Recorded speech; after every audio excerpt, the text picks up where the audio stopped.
फतेहपुर सीकरी से बीएसपी उम्मीदवार गुड्डू पंडित ने मुतनाज़ा बयान दिया है। गुड्डू पंडित ने राज बब्बर और उनके हामियों को ढूंढ ढूंढ कर मारने की धमकी दी है। गुड्डू नाशाइस्ता कलमात भी इस्तेमाल कर रहे हैं।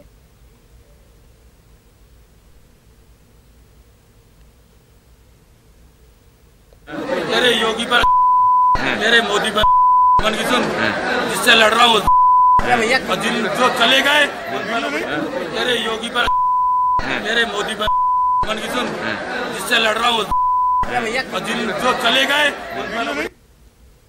गुड्डू पंडित की जानिब से दिए गए मुतनाज़ा बयान पर कांग्रेस लीडर राज बब्बर का कहना है कि हम उनके बारे में कुछ नहीं कह सकते, ये उनकी तरह उनका ज़रफ है, मैं उनको कुछ नहीं कहना चाहता, सब अपनी अपनी किस्मत आजमा रहे हैं।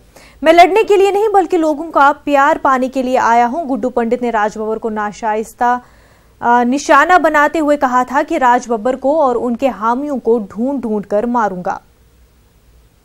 भाषा इस तरह की हो सार्वजनिक जीवन में, उसके सामने किसी भी तरह का टकराव नहीं होना चाहिए, क्योंकि सार्वजनिक जीवन के अंदर अगर कोई व्यक्ति मर्यादाओं की रक्षा नहीं कर सकता तो उसे कोई अधिकार नहीं है, और हम उनमें से नहीं हैं। मैं कभी झगड़े लड़ाई फसाद नहीं करता हूँ। मैं यहाँ काम करने के लिए आया हूँ, लोगों का प्यार पाने आया हूँ कि मैं एक दूसरे को गालियाँ देने आया हूँ। उन्हें आए हैं उनकी मानसिकता टक्कर वक्कर देने की होगी। मैं तो किसी से लड़ने आया नहीं, इसलिए मेरी कोई टक्कर किसी से नहीं है। मैं सब मेरे छोटे भाई हैं, सब अपनी अपनी पार्टियों से सब लोग जो हैं अपने अपने प्रयास कर रहे हैं। मुझे भी लोगों ने कहा यहाँ प्रयास करने के लिए, मैं भी कर रहा हूँ। मैं उनको कोई संदेश नहीं देना चाहता, ना मैं उनको कोई नसीहत देना चाहता हूँ। जो उनके माता पिता ने उनको नसीहत दी होगी, अगर वो उनको तक नहीं पहुंची है तो राज बब्बर की क्या औकात है कि उनसे कहे। अगर मुल्क में गैर जानिबदारी और के साथ आजादाना और मुनसिफाना अंदाज में इंतखाबात होते हैं तो बीजेपी 40 नशिस्तों के हिंसे को भी पार नहीं कर पाएगी।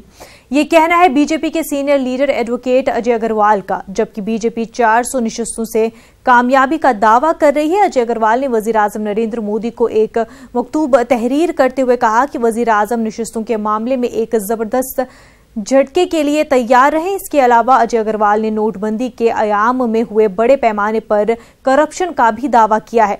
अजय अग्रवाल वही हैं जिन्होंने साल 2014 में रायबरेली से सोनिया गांधी के खिलाफ बीजेपी के टिकट पर मुकाबला किया था।